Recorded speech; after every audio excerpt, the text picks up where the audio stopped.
para ipagdiwang ang transisyon at proseso ng isang demokratikong gobyerno. Naway mahigitan namin ang tiwalang ibinigay sa amin ng aming mga kababayan. Makapangyarihang Panginoon, aming hinihiling sa iyo na kami ay iyong pagkalooban ng sapat na karunungan at kaalaman upang magampanan ang aming mga sinumpaang tungkulin para maisulong ang kapakanan ng bawat Pilipino. Mangyaring ang unang araw ng bagong Kongreso ang maging simula ng katuparan ng aming mga pag-asa bilang nagkakaisang bayan. Ang lahat ng ito'y iniaalay namin sa iyo, Panginoon, para sa iyong kadakilaan at kaluwalhatian. Amen. Amen. The Senate Choir will lead us in the singing of the national anthem. The group will also render a song entitled Lupang Hinirang.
thank the Senate Choir for the beautiful rendition of our national anthem and the song Lupang Hilo.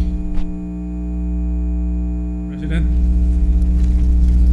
Mr. President, I move that COMELEC Resolution, National Board of Canvassers 0010-13, promulgated on 5 June 2013, proclaiming Yamansares Mary Grace P., Legarda Lorna Regina B., Cayetano Alan Peter S., Escudero Francis Joseph G., Pinay Maria Lourdes Nancy S., Angara Juan Edgardo M. Aquino, Paulo Benigno IV A.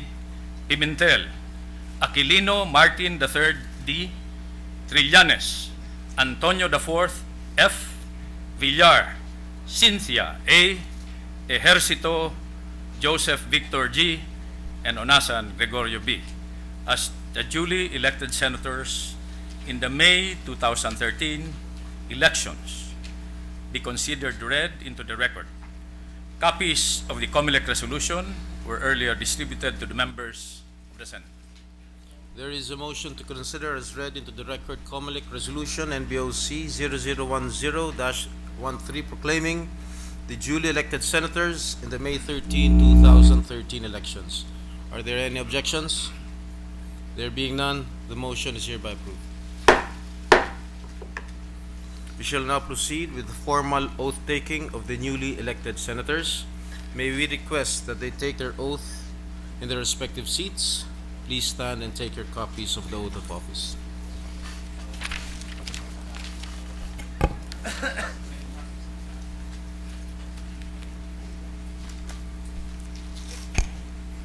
Please raise your right hand and repeat after me. I, having been elected to the position of senator, do hereby solemnly swear that I will well and faithfully discharge, to the best of my ability, the duties of my present position and of all others I may hereafter hold under the Republic of the Philippines. That I will support and defend the Constitution of the Philippines. That I will obey the laws, legal orders and decrees promulgated by the duly constituted authorities and maintain true faith and allegiance to the Republic of the Philippines. And that I impose this obligation upon myself voluntarily, without mental reservation or purpose of evasion. So help me God. Congratulations.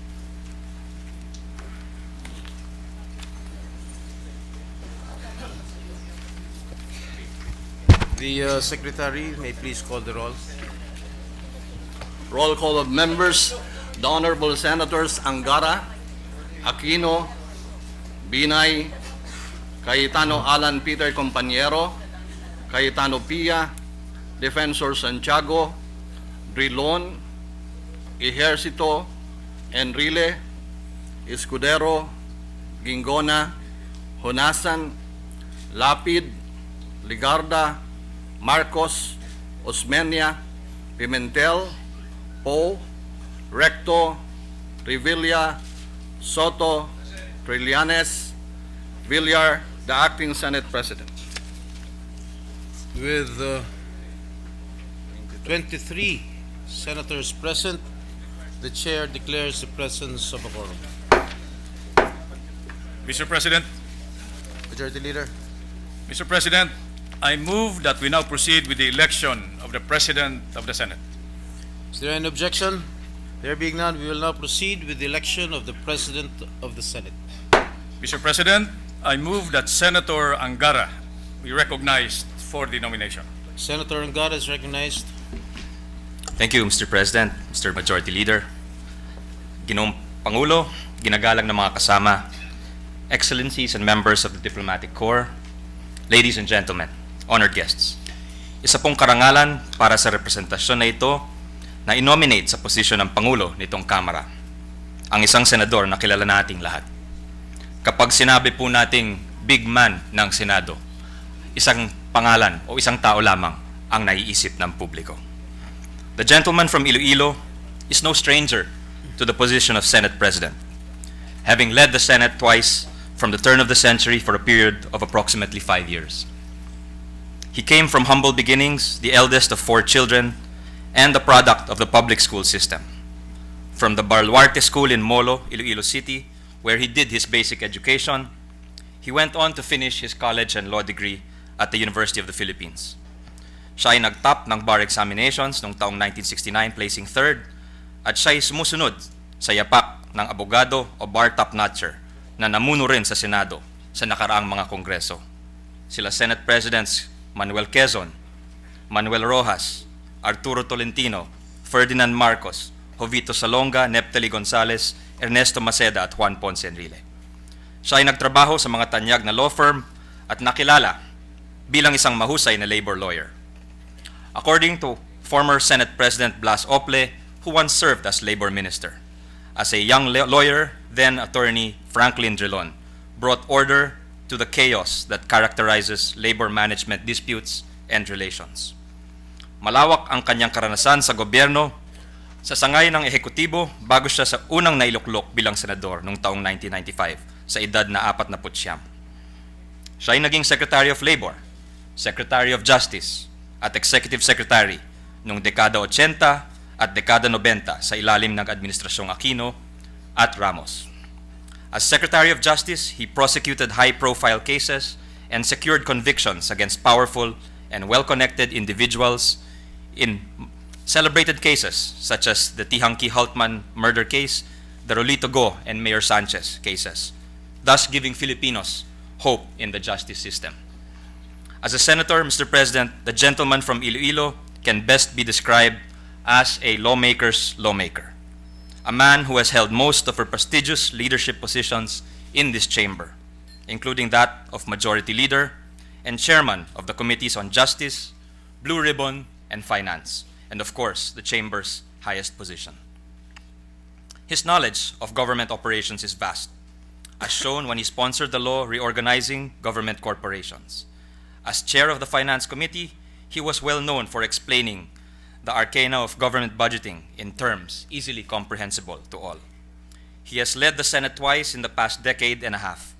In 2000, he took the unusual step as Senate President of leaving the majority coalition, possibly the first in history to do so. Dahil dito siya ay tinanggal sa pwesto bilang Senate President. Pero hindi nakakalimutan ng kasaysayan at ang ating mga kababayan ang sakripisyong ginawa ng isang Senate President Drilon sapagkat siya ay ibinalik sa pwesto bilang Pangulo ng Senado noong 2001 at Senador noong 2004 and 2010. Sa loob ng ilang linggo, mga kasama, pag-uusapan po natin ang General Appropriations Act or 2014 budget at kung mas maraming pondo ang ating gobyerno para ilaan sa mga programang makakatulong sa masang Pilipino, dapat siguro pasalamatin din si Senator Drilon sa kanyang pagtulak ng mga batas na nagpatatag sa ating kabanambayan. In recent years, unfavorable tax laws have led foreign airlines to remove their flights from our country. Sa sunod na mga taon, kung bumalik itong mga airlines, mga biyahero at turista sa ating bansa, pwede rin sigurong pasalamatan si Senator Drilon dahil sa isinulong niya ang reforma sa pagbubuwis ng mga airlines o common carriers. He has used his PDAF wisely by channeling it to the Federation of Chinese Filipino Chambers of Commerce, who are able to build hundreds of classrooms at half the cost to government. Pati po, Mr. President, sa labas ng bansa, kilala po si Senator Drilon. Noong taong 2005, siya ay nahalal na Pangulo ng Inter-Parliamentary Union, ang unang Pilipinong mambabatas na mahalal sa nasabing posisyon. Pati sa mundo ng politiko sa labas ng bansa o sa big stage of international politics, kinikilalang big man si Senator Frank. Senator Drilon is married to Milagros Serrano of San Jose Camarines Sur, who, if I may add, Mr. President, would make a superb chair of the Senate Spouses Foundation, thanks to her grace, charm, and compassion. As a public figure, Senator Drilon has been a trusted and steadying presence, the voice of moderation, the voice of reason, the voice of decency in public service, qualities which are sorely needed in these times. In ending this nomination, Mr. President, allow me to quote the words of a former president of this chamber, Jovita Salonga, who said, "The Senate must provide a sense of purpose and direction, not only to those in government, but more importantly, to the overwhelming majority who are weak and who are poor." Senate President Ople was correct to point out and say that throughout the life of our republic, the Senate has stood out as the great institution of liberty and responsibility. And so, Mr. President, my dear colleagues, it is with great reverence for this institution, the guardian of the people's rights and liberties, and with a great respect for what the gentleman from Iloilo has accomplished, that I hereby nominate Senator Franklin Drilon, the pride of the Ilonggos and of the entire nation, the big man of the Senate, for a position he thoroughly deserves and for which he is eminently qualified, that of Senate President. Thank you, Mr. President. Thank you, thank you, Senator Angara. Mr. Majority President. Leader. Mr. President, I move that Senator Poe be recognized. Senator Poe is recognized.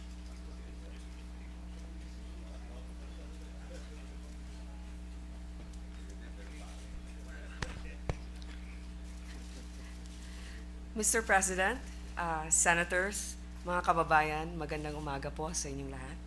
I nominate Senator Franklin M. Drilon for Senate President of the 16th Congress of the Republic.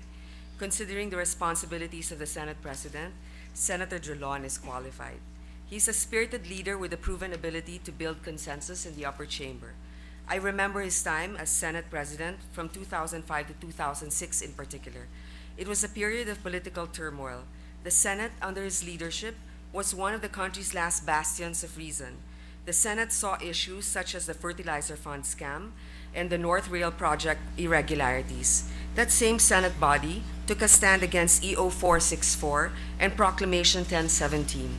Despite the political pressure to halt the hearings, the Senate held its ground and stayed the course. Under Senator Drilon's leadership, we can protect the integrity of this institution and prioritize the welfare of the citizens to whom we are all accountable. Kalakip po ng nominasyong ito ay ang dalangin at pag-asa na sanay sa Senadong ito mailimbag natin ang mga panukalang makakatulong sa pag-ahon sa ating mga kababayan sa kahirapan, ang maibsan ang gutom na nararanasan ng malaking bahagi ng pamilyang Pilipino, ang makapagbigay ng trabaho at patas na oportunidad sa lahat, mga batas na maayos at makatarungan at magpapabuti ng buhay. Salamat po. Thank you, Senator Poe. Are there any other nominations, Majority Leader? Mr. President, for the other nominations, I move that Senator Nancy Binay be recognized. Senator Bina is recognized. Mr. President, fellow senators, I am very honored to nominate Senator Juan Ponce Enrile for Senate President. Today, we begin a new chapter in the history of the Philippine Senate. Throughout history and the changing tides of politics, the Senate has remained a bastion of independence, beholden neither to one person, political ideology, or political party. The people expect no less from this Senate. The first order of business is the election of a worthy leader. We may nominate candidates individually, but we choose a Senate President collectively.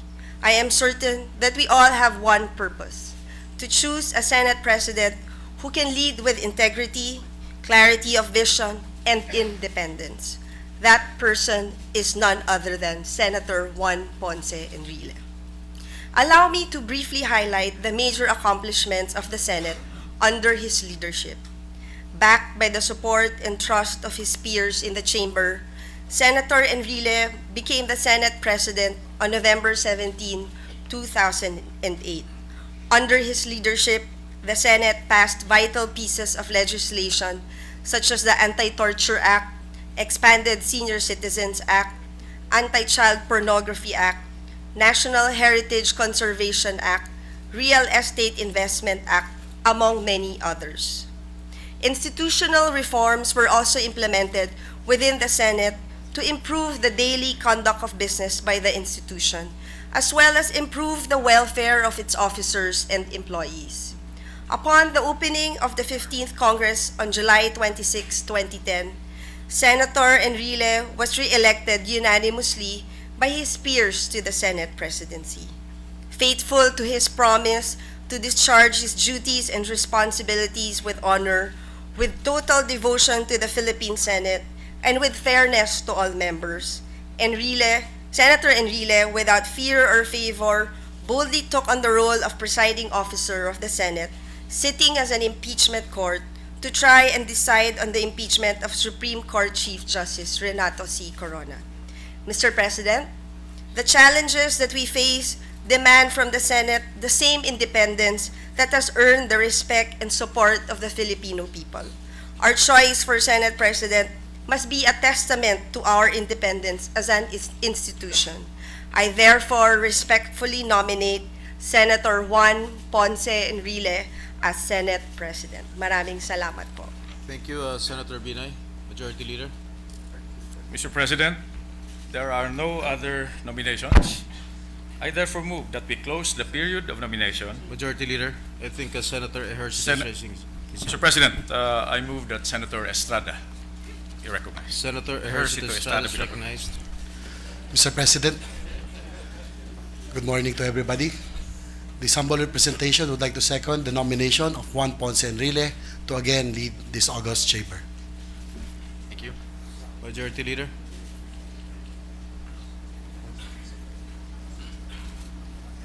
Mr. President, there are no other nominations.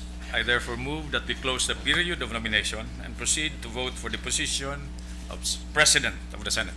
Is there any objection? There being none, the motion is approved. We shall now proceed to vote. Secretary? Nominal voting. Roll call vote. The Honorable Senators Angara, Aquino, Binay, Cayetano Alan Peter, Cayetano Compañera Pia, Drilon, Ejercito, Enrile,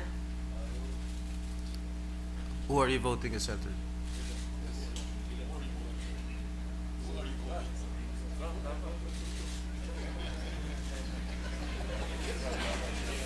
I cast my vote in favor of Senator Dillon. Escudero, Gingona, Honasan, Lapid, Ligarda, Marcos, Osmeña, Pimentel, Po, Recto, Revilla, Soto, Trillanes, Villar, the acting Senate President. Enrile.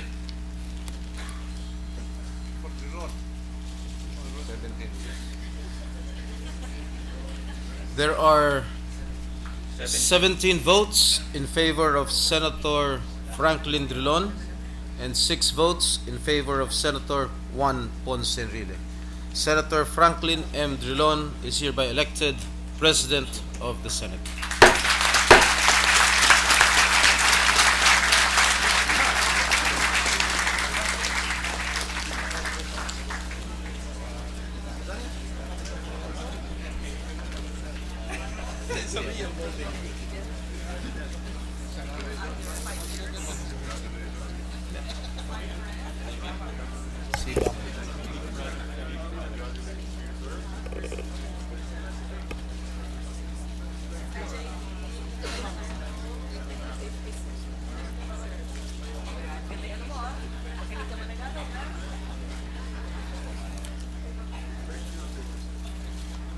All right, we shall now proceed with the oath taking.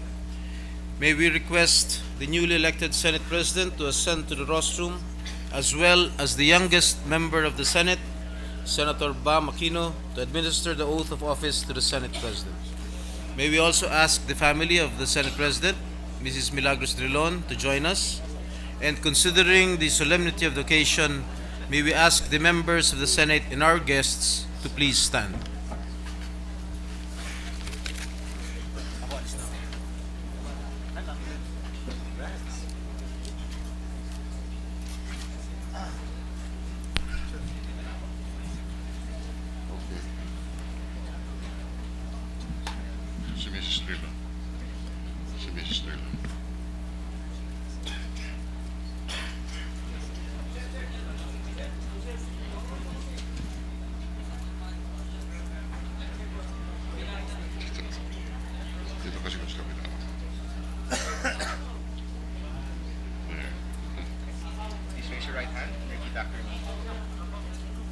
I, Franklin M. Drilon, having been elected to the position of Senate President, having been elected to the position of Senate President, do hereby solemnly swear do hereby solemnly swear that I will well and faithfully discharge, that I will well and faithfully to discharge, the best of my ability, to the best of my ability, the duties of my present position, the duties of my present position, and of all others and of all I others may hereafter hold under the Republic of the Philippines, that I will support and defend that I will support and defend the Constitution of the Philippines, the Constitution of the Philippines, that I will obey the laws that I will obey the laws and legal orders and legal orders and decrees and decrees promulgated by the duly constituted authorities, promulgated by the duly constituted and authorities, maintain true faith and maintain true faith and allegiance and to allegiance the Republic of the Philippines, to the Republic of the Philippines, and that I impose this obligation and that I impose this obligation upon myself voluntarily voluntarily without mental reservation without mental reservation or purpose of evasion. or purpose of evasion. So help me God. So help me God.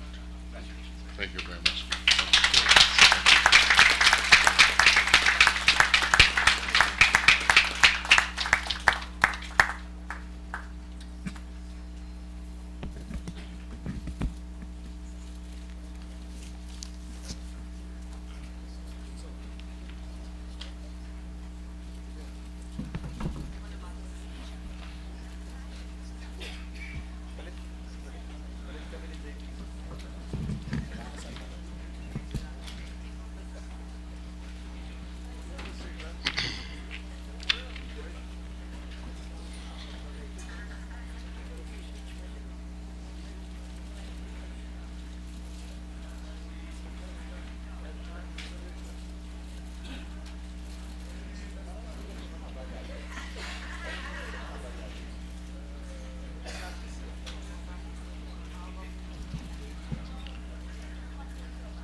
Vice President Jejomar Binay, former President and Manila Mayor Joseph Ejercito Estrada, Excellencies of the Diplomatic Corps, esteemed colleagues, distinguished guests, ladies and gentlemen.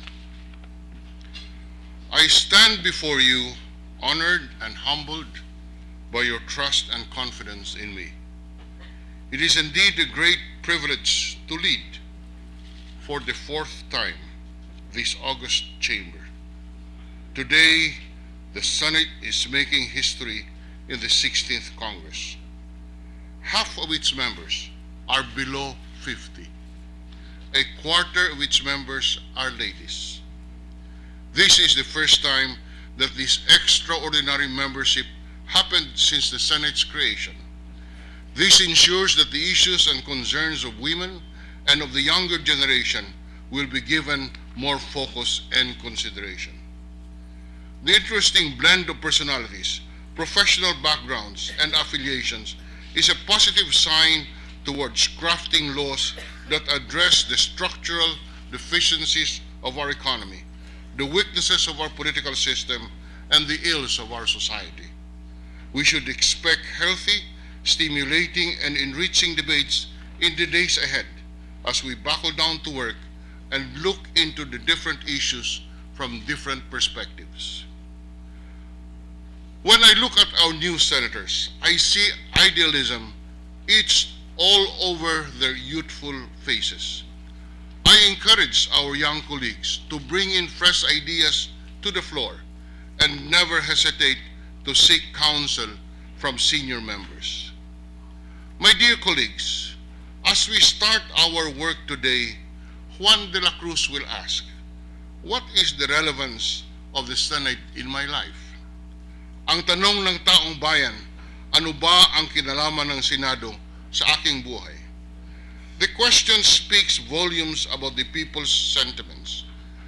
Nakakalungkot isipin na para sa karamihan ng ating mga kababayan, ang Senado ay isang debating club lamang, na ang Senado ay para lamang sa mga mayayaman at makapangyarihan at hindi batid ang tunay na pangangailangan ng mga mahihirap. It saddens me that ordinary people think that the Senate is a debating club which only serves the wealthy, the educated and powerful class and is not mindful of the economic difficulties they are facing. Let us make it clear that we debate because it is only through a vibrant exchange of ideas that we can craft the best laws for economic development and social protection that would spur massive job creation. Ladies and gentlemen of the Senate, now more than ever, we have to collectively work harder to craft laws that would have a positive impact on the lives of our people.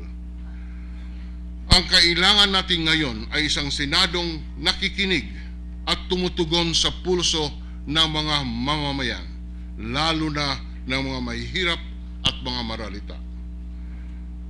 We must be a sensitive and responsive Senate, a Senate that feels the pulse of the people, a Senate that is tireless in pursuing reforms to propel our beloved country to greater economic, political, and social heights. But more important, we should be a critical thinking Senate. Debates are good, and we encourage that because the well-crafted laws are the ones that have been debated lengthily and passionately. In the past 3 years, the Philippines emerged from being the sick man of Asia to being a darling of the international finance community. But we have to make the glowing growth figures, investment grade status, and the rosy economic picture more meaningful to every Filipino man, woman, and child. We rejoice at the improved investor confidence because of the government's seriousness in pursuing good governance. However, we must continue to explore ways to enable the poorest of the poor see a remarkable improvement in their lives. We must address the cold, hard fact of a non-inclusive growth. Notwithstanding the great strides we have made, particularly on our economy, the fact remains that as of April 2013, the unemployment rate is 7.5%, while underemployment is 19.2%. The agricultural sector employs more than a third of our labor force, yet agricultural workers are among the lowest paid, thus the non-inclusive growth. During the 15th Congress, we passed the sin tax law, which is expected to generate an additional 248.5 billion revenues in the first 5 years from 2013 to 2017, of which 34 billion is expected to be realized in 2013. The incremental revenues will be earmarked for health programs that will include enrolling the poor into the universal health care program and upgrading of hospitals and other health care facilities. With that, Juan de la Cruz can look forward to quality medical and health care. Moreover, we continued and even increased the budget of the conditional cash transfer program to help 3.8 million poor households to improve their health, nutrition, and education, especially of children aged 0 to 14. The 2013 national budget prioritizes public service, job generation, education, and health. For the past 3 years, we passed the national budget on time, thus enabling the timely construction of the much-needed school buildings and infrastructure support. However, we all know that we need to do more.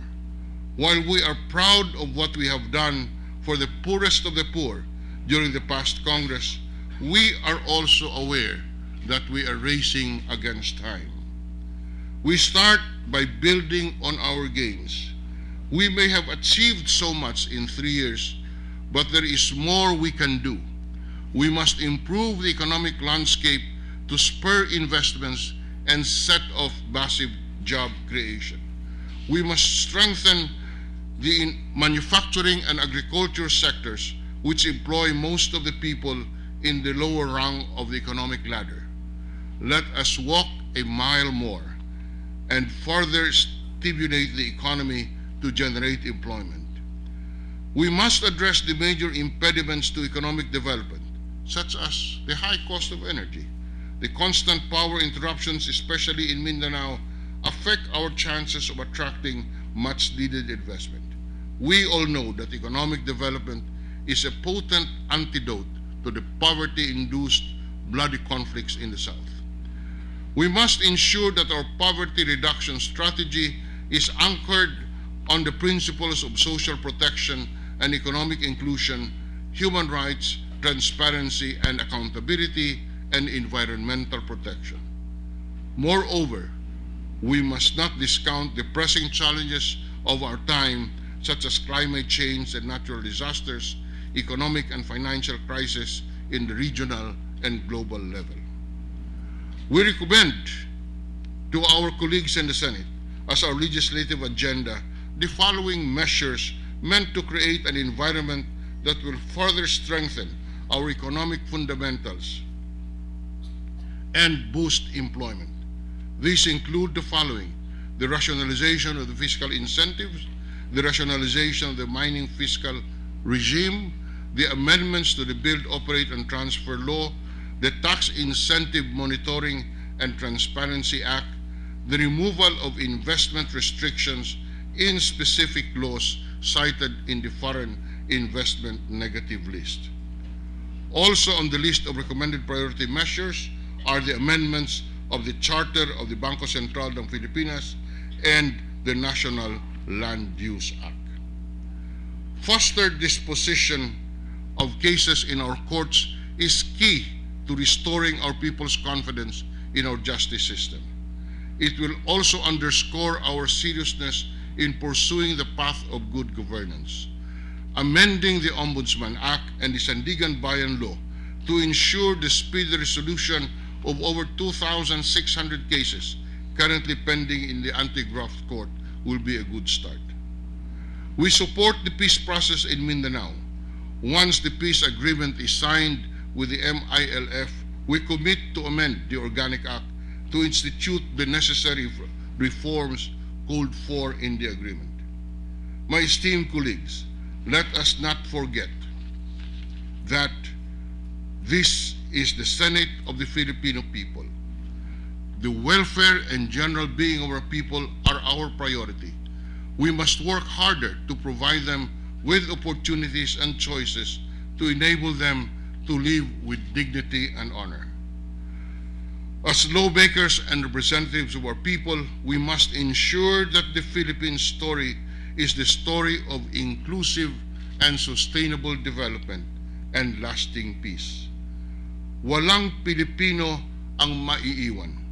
Ang bawat isang Pilipino, anuman ang estado sa buhay, ay mararamdaman ang kabuluhang pagbabago at pag-uunlad sa kanyang buhay.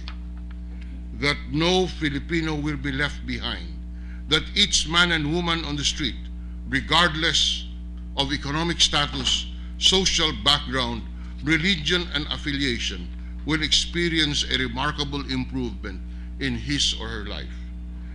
And that the poorest and marginalized will be able to live self-sufficient and productive lives. Finally, we recognize that the events in the past months have affected the perception of the people on the Senate. The institution has been affected. It thus becomes our individual and collective obligation to bring back the confidence of the people into this vital institution of democracy. And the only way to do this is to work harder and to show our people that we deserve their mandate and trust. Now, more than ever, we must transcend political differences and focus on these challenges. We must think of innovations and solutions. My dear colleagues, let us do our share in nation building. Our people expect more from us. Let us not fail them. Thank you very much. God bless the Senate. God bless the Philippines. God bless the Filipinos mabuhay tayong lahat.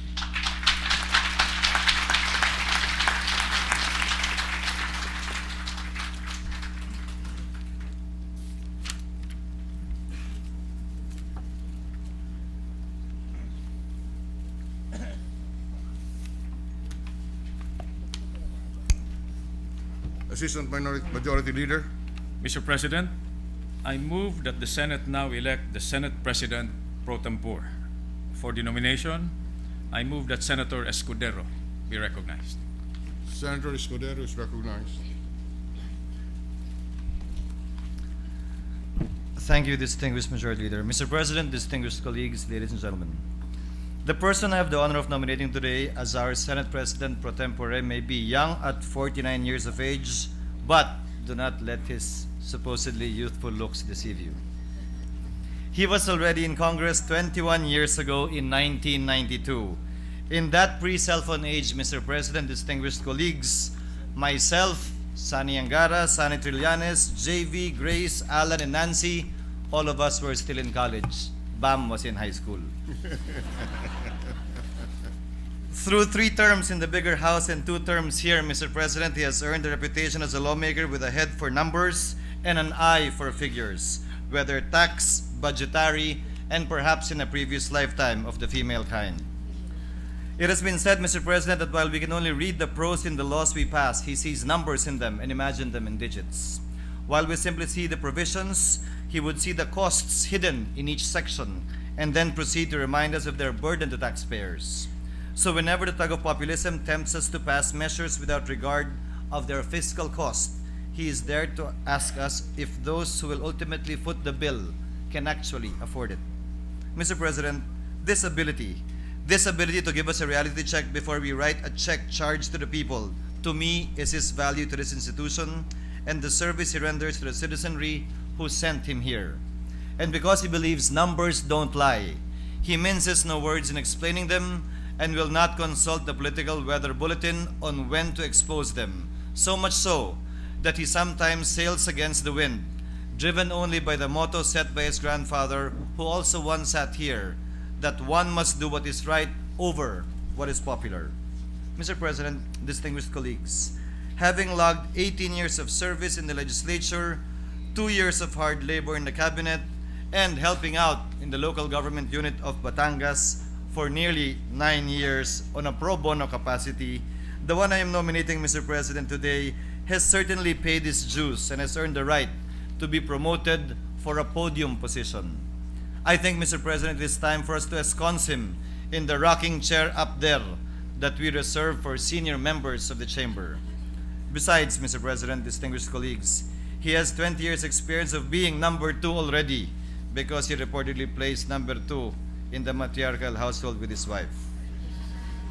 True or not, Mr. President, this man who is married to the Star of All Seasons has been and will remain an all-weather friend to me and to most of us here in the Senate. On this note, Mr. President, distinguished colleagues, it is my distinct honor and privilege to nominate Senator Ralph Recto as our Senate President pro tempore. Senator Honasan. Mr. President, I move that Senator Osmeña be recognized. Senator Osmeña is recognized. Mr. President, I am pleased to second the nomination of Senator Ralph Recto to the position of Senate President pro tempore. And just to give us the perspective, we are hopeful that the distinction with which his grandfather, Don Claro Mayo Recto, served in this institution will be equaled, if not exceeded, by Ralph Recto. So I so move, Mr. President.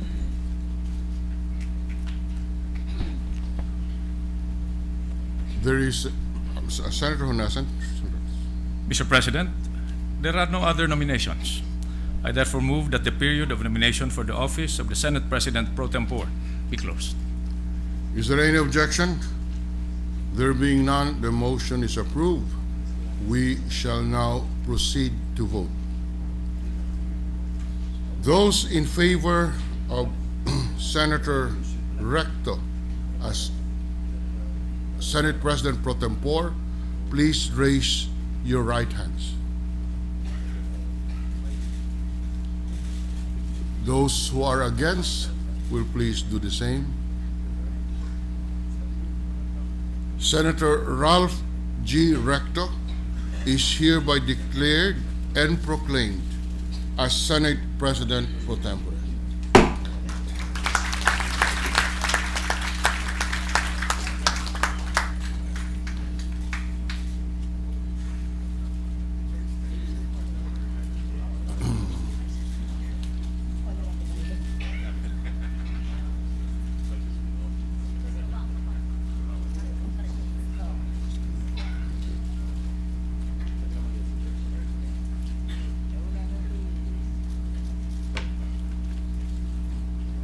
May I request Senator Ralph G. Recto to ascend the rostrum and take his oath. May I request the members of his family to join us in this oath-taking.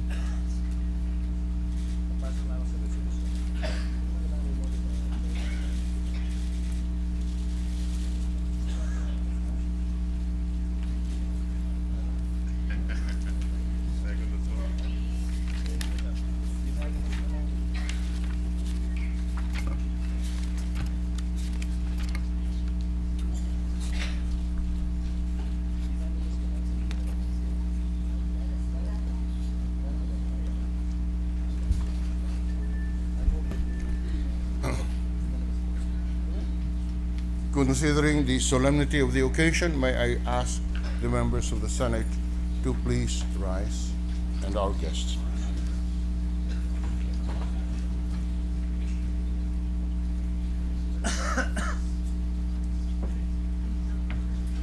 Please raise your right hand and repeat after me.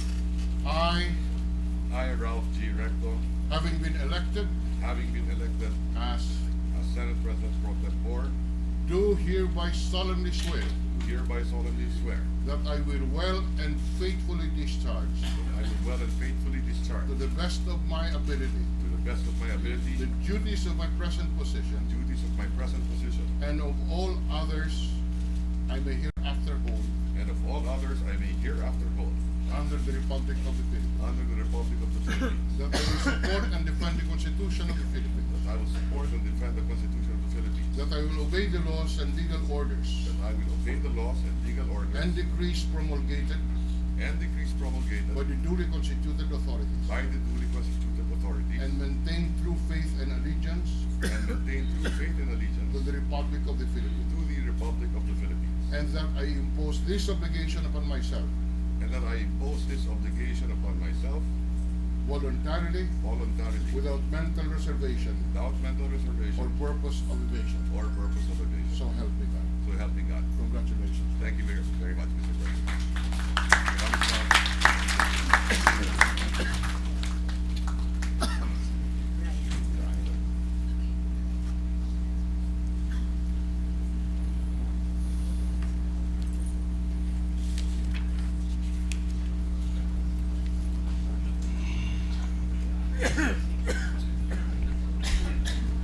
Senator Honasan. Mr. President, the Senate will now elect the chairman of the Committee on Rules. To make the nomination, I move that Senator Aquino be recognized. Senator Aquino is recognized.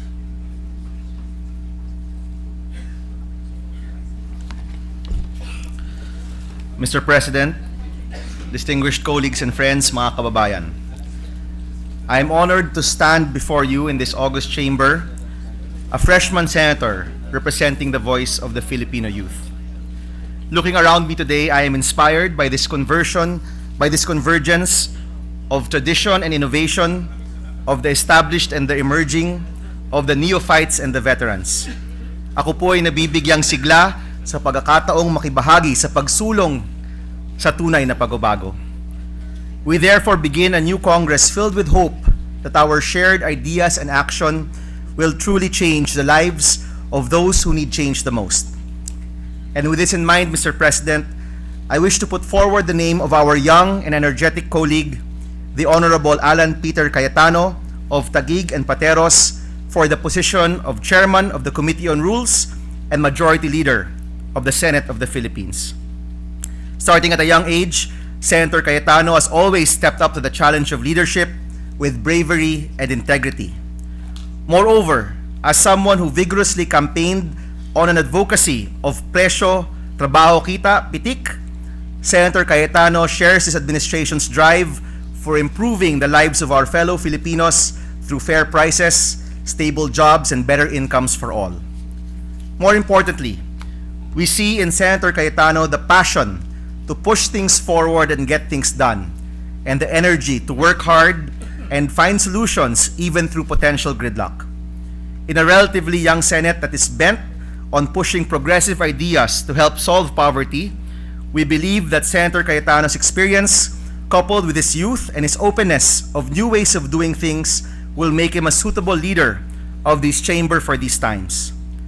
Sa mga panahong pong ito, malaki ang hamon sa atin na isulong ang tunay na pagbabago para tapusin ang kahirapan. Kailangan ng Senado ng mga leader na progresibo at makatao para ipadama ang asenso sa ating mga kababayan. Mr. President, I am honored and privileged to nominate Senator Alan Peter Cayetano as chairman of the Committee on Rules. Thank you, Senator Aquino. Senator Honasan is recognized. Mr. President, to second the nomination, I move that Senator Angara be recognized. Senator Angara is recognized. Mr. President, thank you.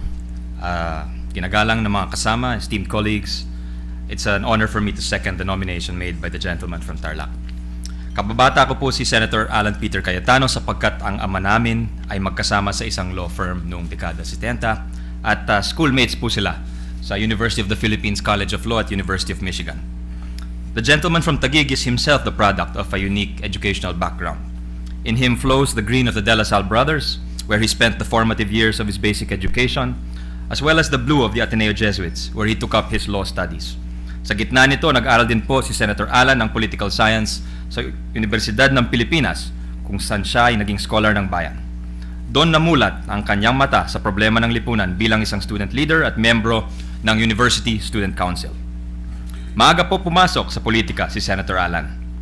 Naging konsehal siya ng Taguig noong 1992 sa edad ng 21. Naging vice-alkalde ng Taguig noong 1995 sa edad ng 24. Isa siya sa pinakabatang kinatawan ng Kamara de Representante noong 1998 sa edad ng 27. Nung siya'y nahalal bilang kinatawan ng Taguig noong 1998, hinawakan niya itong posisyon sa loob ng 3 termino.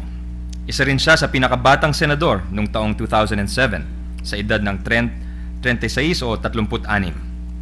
Just like the late Senator Benigno Ninoy Aquino, the youngest senator in Philippine history, also uncle to the current Benjamin of the Senate and the father of our sitting president, Senator Alan has shown a flair for fiscalizing, for speaking the truth to power, for pointing out the flaws in how our government is run, and for being an outspoken critic of the powers that be and the status quo. He has done so with the aid of a formidable intellect, superb oratorical skills, and considerable wit and political savvy. I had the opportunity, Mr. President, of seeing these skills up close in the 13th Congress in the years 2004 and 2007, when he and I were colleagues in the House Minority, where he served as Senior Deputy Minority Leader alongside another colleague, the gentleman from Sorsogon, then Minority Leader Chis Escudero. Senator Alan, I recall, to be very generous with advice to neophyte legislators like myself and then Representative, now Senator T.G. Gingona, as well as our other colleagues. While many know of Senator Pia Cayetano's athletic achievements and exploits, not many know that Senator Alan is himself a skilled basketball player. He may not be possessed of dazzling speed or athleticism, but he will surely surprise you with the audacity of his maneuvers and leave you smiling. In closing, Mr. President, let it be said that the Majority Leader, the Committee on Rules, is the unsung hero of Congress. His powers and duties are not even specified in our rules or in the Constitution, but there is no doubt that his role is crucial to the functioning of the Senate. In our political culture, much of the credit goes to the chair or the Senate President rather than to the floor, which is the domain of the Majority Leader. The opposite is said to be the case in the United States, the country from which we patterned many of our institutions and our basic law, the Constitution. There is a saying that the Senate is run from the floor rather than from the chair. Whichever view one subscribes to, Mr. President, Surely no one can doubt that behind every successful Senate President, there was an able and hardworking Majority Leader. I am confident that the gentleman from Taguig has all the skills to succeed in his new role, and this being the case, Mr. President, I am happy to second his nomination as the Majority Leader of this august chamber. Thank you. Thank you, Senator Angara. Senator Honasan, the Assistant Majority Leader. Mr. President, there being no other nominations, I move that we close the period of nomination. Is there any objection? There being none, the period for nomination for the position of Chairman of the Committee on Rules is hereby closed. There being no other candidate, the Chair hereby proclaims Senator Alan Peter Compañero S. Cayetano as having been elected Chairman of the Committee on Rules and, under the rules of the Senate, the Majority Leader. May I now request Senator Alan Cayetano to ascend the rostrum and take his oath.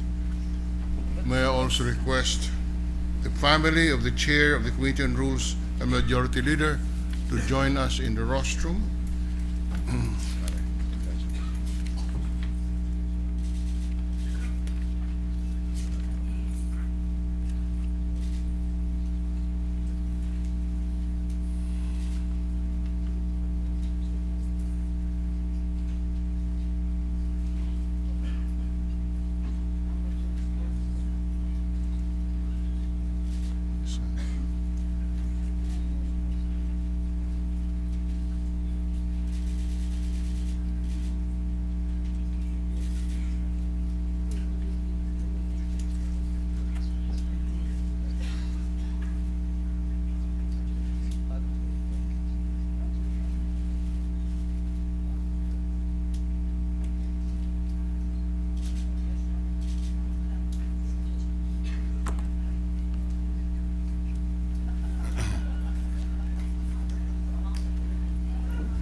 Raise your right hand and repeat after me as I administer your oath of office.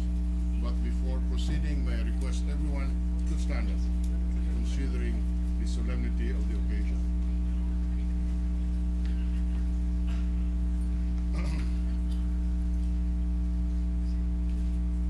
I, Alan Peter Compañero S. Cayetano, having been elected, Majority Leader, do hereby solemnly swear do hereby solemnly swear that I will well and faithfully discharge, that I will well and faithfully discharge, to the best of my ability, to the best of my ability, the duties of my present position, the duties of my present position, and of all other I may hereafter hold, and of all others I may hereafter hold, under the Republic of the Philippines, under the Republic of the Philippines, that I will support and defend the Constitution of the Philippines, that I will support and defend the Constitution of the Philippines, that I will obey the laws and I will obey the laws and legal orders and decrees and legal orders and decrees promulgated by the duly constituted authorities, promulgated by the duly constituted authorities, and maintain true faith and allegiance and maintain true faith and allegiance to the Republic of the Philippines, to the Republic of the Philippines, and that I impose this obligation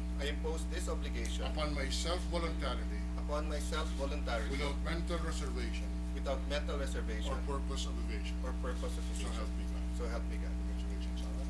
Thank you very much.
The Majority Leader. Sir President, I move that we proceed with the election of the Senate, the Secretary of the Senate. Is there any objection? The Chair hears none. We will now proceed with the election of the Secretary of the Senate. Sir President, for the position of Secretary of the Senate, I have the distinct honor to nominate Attorney Oscar G. Yabes. Attorney Yabes has distinguished himself as an experienced and competent professional and public servant. He is a graduate of the University of the Philippines, from where he obtained his degrees in Public Administration and Bachelor of Laws. He also holds a Master's of Public Administration from Indiana University, USA. He is a member of the Philippine Bar since 1979. He was Secretary of the Senate in the year 2000 and then again from 2001 to 2007. He served as Chief of Staff to His Honor Senator Franklin M. Drilon in the 15th Congress. It is my honor, Mr. President, to nominate Attorney Oscar G. Yabes. Are there other nominations? Mr. Majority Leader. Sir President, there are no other nominations. I therefore move that the nomination be closed and that we proceed to vote. Is there any objection? The Chair hears none. The motion is approved. We shall now proceed to vote. Those voting for Attorney Oscar Yabes as Secretary of the Senate, please raise their right hands. Please raise your right hands. All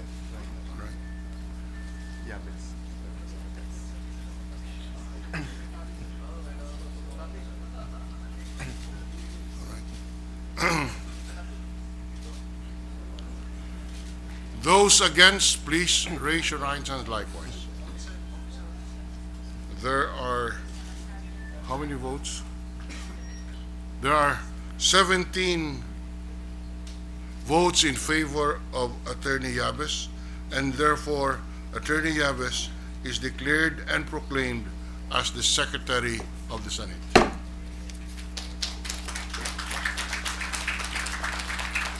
May I ask Secretary Yabes to ascend the rostrum and take his oath of office, and may I invite the family of the Secretary to join us.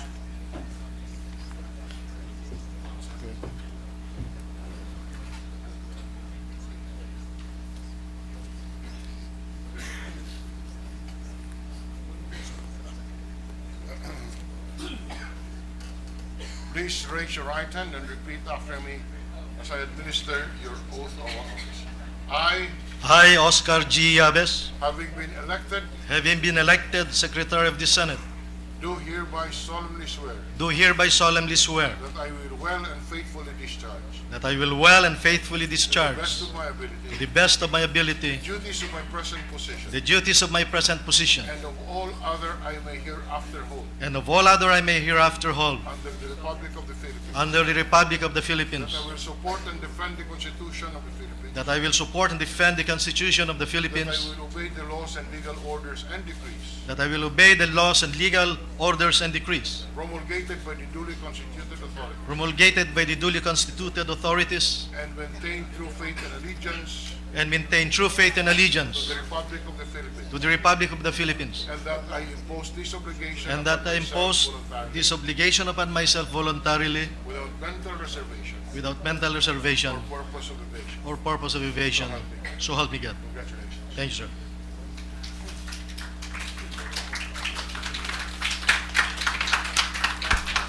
Mr. Majority Leader. Sir President, I move that we now proceed with the election of the Sergeant at Arms. Is there any objection? The Chair hears none. We shall now proceed with the election of the Sergeant at Arms. Majority Leader. Mr. President, for the position of Sergeant at Arms of the Senate, I have the distinct honor to nominate retired Major General Jose V. Balahadja, Jr. He has been our Sergeant at Arms since 2002. He has served the Senate with distinction, as shown in his courageous, steadfast, professional, and decisive disposition and handling of tasks given to him and the office of the Sergeant at Arms, OSAA, during the crucial moments of the Senate as an institution. To name some, in handling the custody of Jokjok Bolante during the fertilizer fund scam investigations, in handling the witness protection given to Mr. Jun Losada, the whistleblower of the NBN ZTE which was investigated by the Senate Blue Ribbon Committee, and in the management of the security, peace and order, and dignity of the Senate during the historical impeachment of trial of Chief Justice Corona, to name a few instances. Mr. President, it's my honor to nominate Major General Jose V. Balahadja for the position of Sergeant at Arms. Major General Jose V. Balahadja Jr. has been nominated as Senate Sergeant at Arms. Are there other nominations? There are no other nominations, Mr. President. I therefore move that the nomination be closed and that we proceed to vote. Is there any objection? The chair hears none. The motion is carried. The nomination is closed, and we shall now proceed to vote. Those voting for Major General Jose V. Balahadja Jr. as Sergeant at Arms of the Senate, please raise your right hands.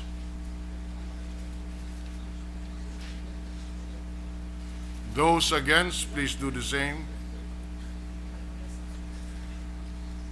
Major General Jose V. Balahadja Jr. is unanimously elected and therefore declared and proclaimed as Senate Sergeant at Arms. May I ask General Balahadja to ascend the rostrum and take his oath of office, and may invite the members of his family to join us.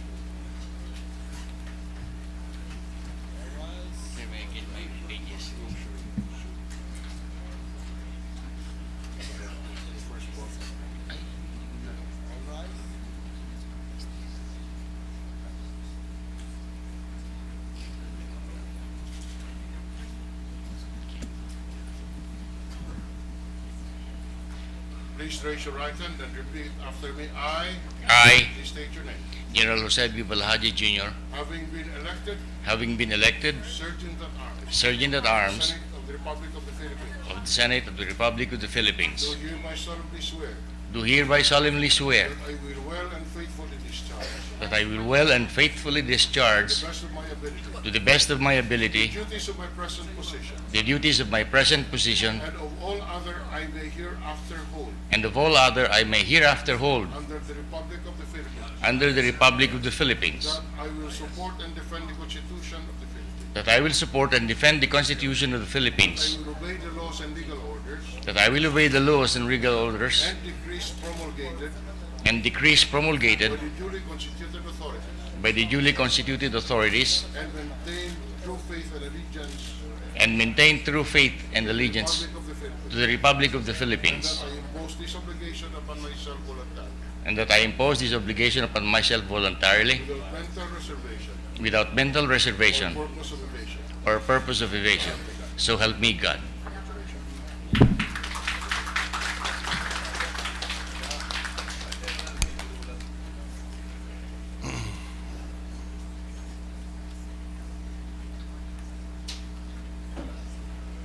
Mr. Majority Leader, Mr. President, I move that we now consider proposed Senate Resolution number 23. any objection? The chair hears none. The motion is carried. Consideration of the proposed Senate Resolution number 23 is now in order. The Secretary will read the title and text of the resolution. Proposed Senate Resolution Number 23 entitled Resolution informing His Excellency the President of the Philippines that his Senate has been organized with the election of its officers and that this body has entered upon the exercise of its functions for the first regular session of the 16th Congress of the Philippines. Resolved by this Senate that His Excellency the President of the Philippines be informed that the Senate has been organized with the election of its officers and that this body has entered upon the exercise of its functions for the first regular session of the 16th Congress of the Philippines. Mr. President, I move that we adopt the proposed Senate Resolution number 23. Any objection? Hearing none, the motion is carried and proposed Senate Resolution number 23 is hereby approved. Mr. President, I move that we consider proposed Senate Resolution number 24. Any objection? Hearing none, the motion is carried. Consideration of the proposed Senate Resolution number 24 is now in order. The Secretary will read the title and text of the resolution. Proposed Senate Resolution Number 24 entitled Resolution informing the House of Representatives that the Senate has been organized with the election of its officers, and that this body has entered upon the exercise of its functions for the first regular session of the 16th Congress of the Philippines. Resolved by the Senate that the House of Representatives be informed that the Senate has been organized with the election of its officers, and that this body has entered upon the exercise of its functions for the first regular session of the 16th Congress of the Philippines. Majority Leader, Mr. President, I move that we adopt proposed Senate Resolution number 24. any objection? Hearing none, the motion is carried and proposed Senate Resolution number 24 is hereby adopted. Mr. President, may I ask for a 1-minute suspension? 1 minute suspension.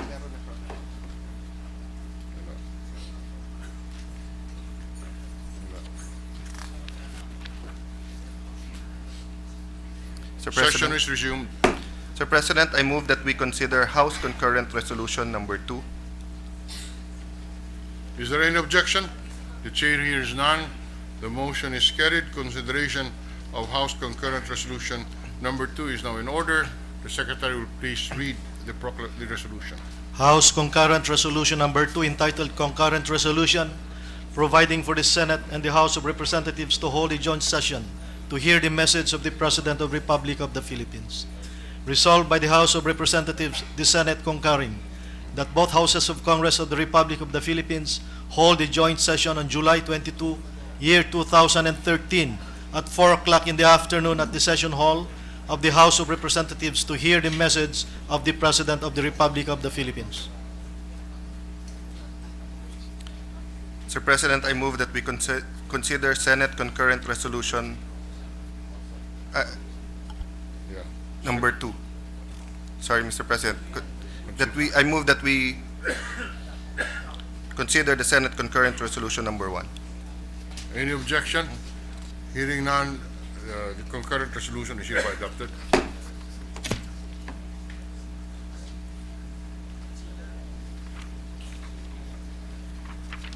Mr. President, I move that we consider Senate Resolution number 1. Any objection? Hearing none, the motion is approved.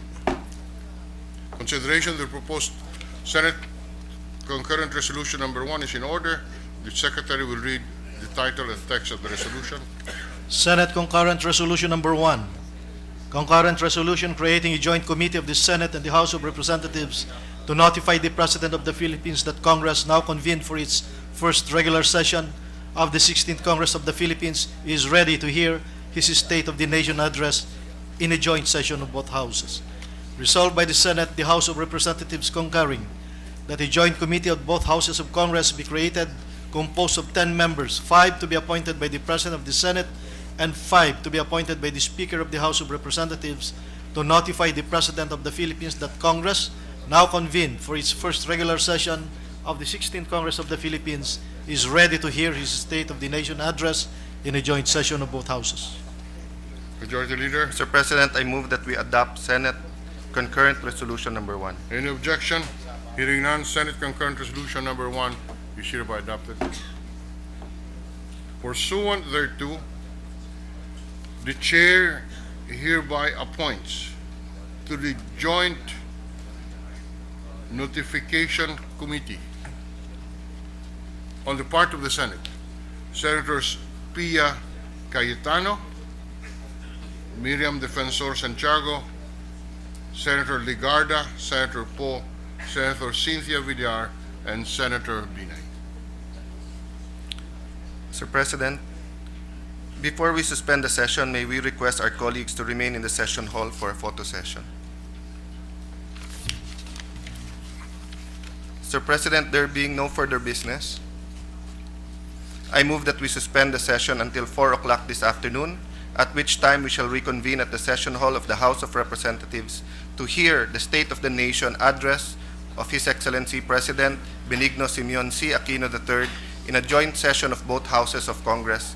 And when we adjourn the joint session, the session of the Senate shall be considered adjourned until tomorrow at 3 o'clock in the afternoon. Is there any objection? There being none, the session is suspended until 4 o'clock this afternoon for the joint session of Congress. The members of the Senate are advised to proceed and be seated at the session hall of the House of Representatives by or before 3 p.m. After the joint session, the session of the Senate shall be considered adjourned until 3 o'clock in the afternoon tomorrow. Session suspended. Pakitawag mo kay Bam, and I would like to have a picture with my family. Pakitawag mo kay Bam po.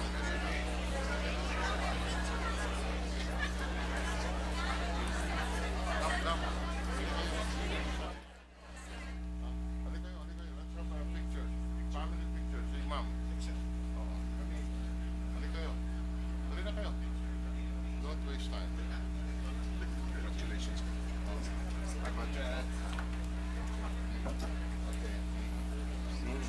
Ay, sige, tawagin sa staff. Ay, oo.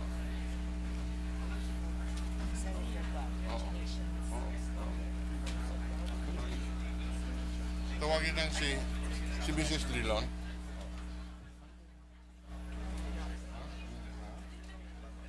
Yeah, Bam, I have to paki si Mrs. Drilon. Oo. Eh, mahirap yung marami.